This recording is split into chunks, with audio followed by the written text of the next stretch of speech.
Bem-vindas e bem-vindos a mais um episódio da Cinemateca, edição UEG. Esse programa surge da parceria entre a Demar Sagres TV e o curso de Cinema e Audiovisual da Universidade Estadual de Goiás. E hoje nós vamos receber aqui no estúdio a equipe do documentário Quanto Custa o Remédio do Meu Pai, que vem ganhando destaque em festivais por todo o país. O filme retrata a jornada da família Suzin na busca por tratamento com cannabis diante de quadros de leucemia e Alzheimer, enfrentados por Felipe e seu Ivo. Antes de mais nada, eu gostaria de prestar as minhas condolências à família Suzin pela perda do seu Ivo. É impossível ver esse documentário e não se compadecer e sentir empatia pela história dessa família. Nós vamos para um rápido intervalo, mas não sai daí, porque a Cinemateca volta no próximo bloco.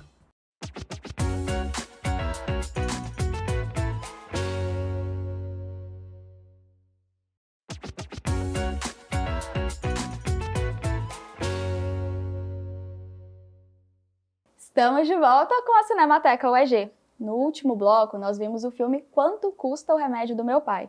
E agora nós estamos aqui no estúdio com a diretora do filme, Isabela, e o produtor, Milson, para falar um pouco mais sobre essa obra. Gente, bem-vindos à Cinemateca. Obrigada.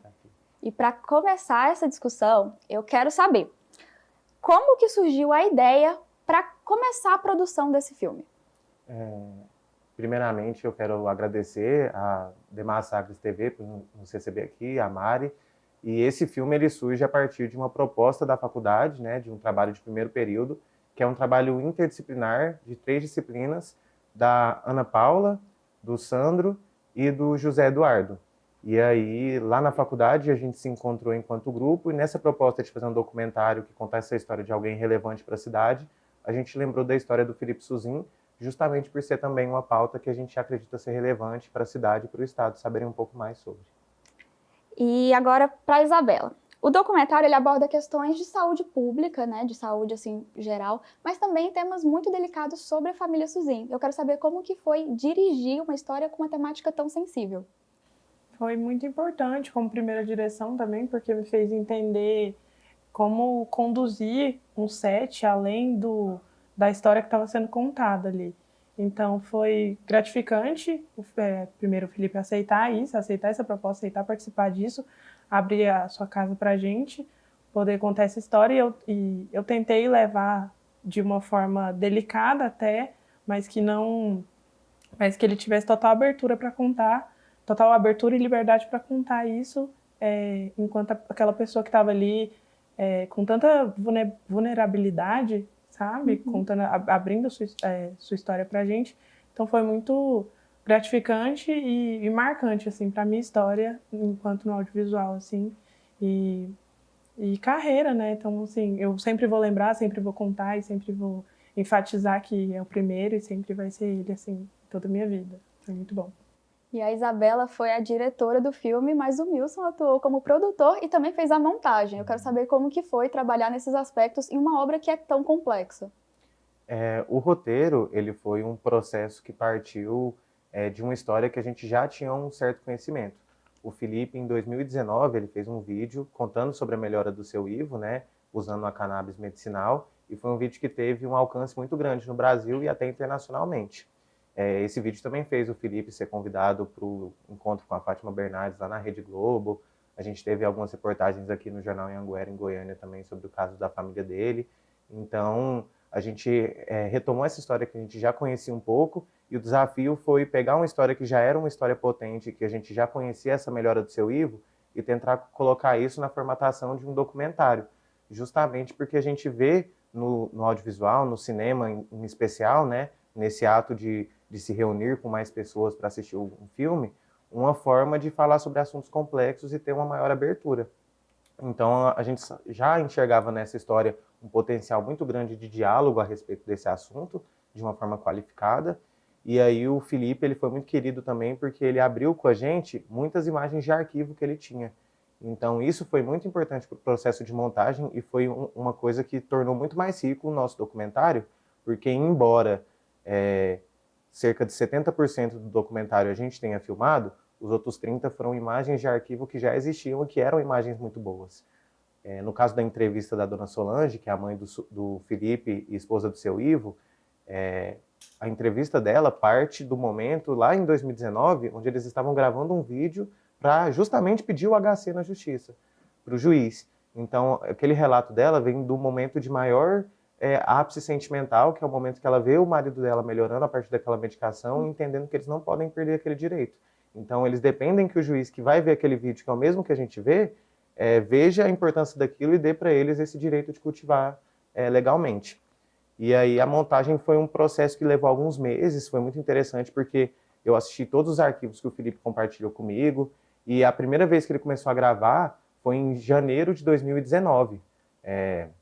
E o primeiro vídeo já é ele falando, eu vou começar a dar o óleo para o meu pai amanhã, porque eu conheci um médico que vai nos ajudar, e eu vou filmar toda a melhora dele para poder mostrar para as pessoas que isso é possível. Então a gente vê o seu Ivo já muito debilitado por conta do Alzheimer, não conseguindo ter muito contato com a família, estando muito estressado, não conseguindo se alimentar. E aí a gente vê que em poucos dias ele já acorda sorrindo, algumas semanas depois ele já está comendo sozinho, e aí depois ele começa a tomar banho sozinho também. Então realmente você vê a mudança daquela família, e foi muito emocionante para mim ver isso dividido em muitos arquivos, né? E foi um grande desafio conseguir colocar isso em 15 minutos, né? Na faculdade, na verdade, a proposta eram 10. Só que quando eu terminei, eu falei, professores, tá aqui, se vocês puderem, inclusive, me dar sugestão de onde cortar, porque eu não consigo cortar mais nada. E aí acabou no final sendo isso mesmo, esses 15 minutos. E a gente está vendo um fenômeno muito legal com esse filme, que é ele sendo exibido em diversos festivais, né? Tanto nacionais quanto internacionais. Eu quero saber para vocês, enquanto realizadores do filme, como é que está sendo essa experiência de ver uma obra sua sendo exibida para tanta gente? Nossa, ótimo, ótima. Inclusive, foi até assim, meio assustador, né? Porque a gente não esperava. A gente entendeu que a gente fez uma obra incrível para alunos de primeiro período, em uma universidade pública.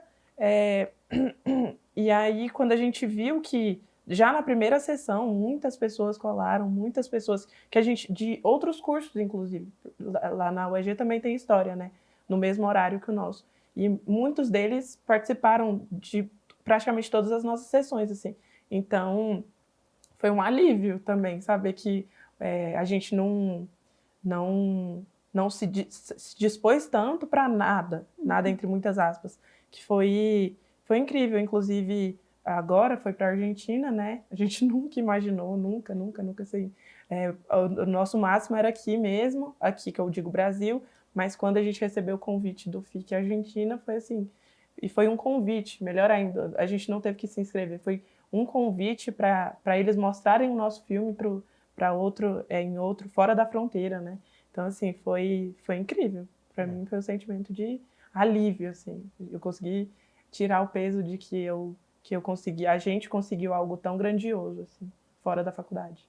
Foi muito legal porque, além das sessões que a gente participou, né? E a Isabela, com a nossa diretora de fotografia, e a Estela, foram lá para o Rio de Janeiro também, para o festival que aconteceu lá, e aí a gente teve a sorte de ganhar esse festival, que elas estavam lá presencialmente. Além desses festivais que a gente esteve, teve outras pessoas do Brasil que viram o filme e pediram para realizar sessões nas suas cidades. Então, recentemente, a gente teve uma sessão em Exu, em Pernambuco, a gente teve uma sessão lá no Maranhão também, a gente vai ter uma sessão em Recife, né? Então, está sendo um movimento muito positivo, porque pessoas de vários locais do Brasil que viram esse potencial quiseram também fazer sessões e debates lá nos seus próprios lugares, né? E eu acho que isso é extraordinário, porque no final das contas é justamente essa a nossa maior intenção, né? Conseguir falar sobre esse assunto, mas conseguir falar desse assunto de forma qualificada e para um público mais amplo. Então, a partir do momento que a gente consegue falar sobre maconha, consegue falar sobre cannabis, mas consegue falar com as pessoas que talvez antes não teriam abertura para isso e começam a ter, eu acho que é aí que a gente ganha, da gente mostrar que é um assunto que tem sua importância, de que é uma possibilidade terapêutica e, sobretudo, levar as pessoas a pensar se é uma possibilidade terapêutica, se é uma planta, por que ainda continua sendo inacessível, né? Por que ainda não é para todo mundo? Quais são as políticas públicas? Porque a gente tem visto muito avanço de políticas públicas.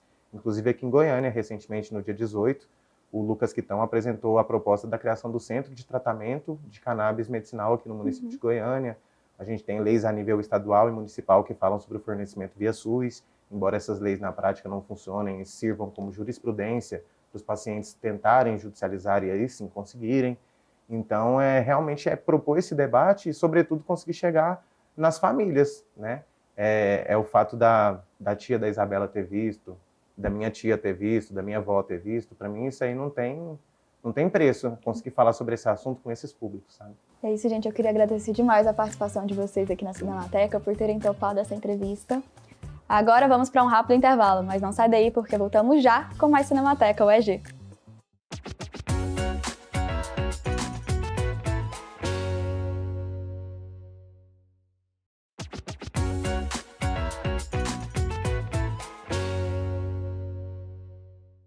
Na saúde do corpo e da mente, a Cinemateca UEG hoje ampliou debates muito importantes.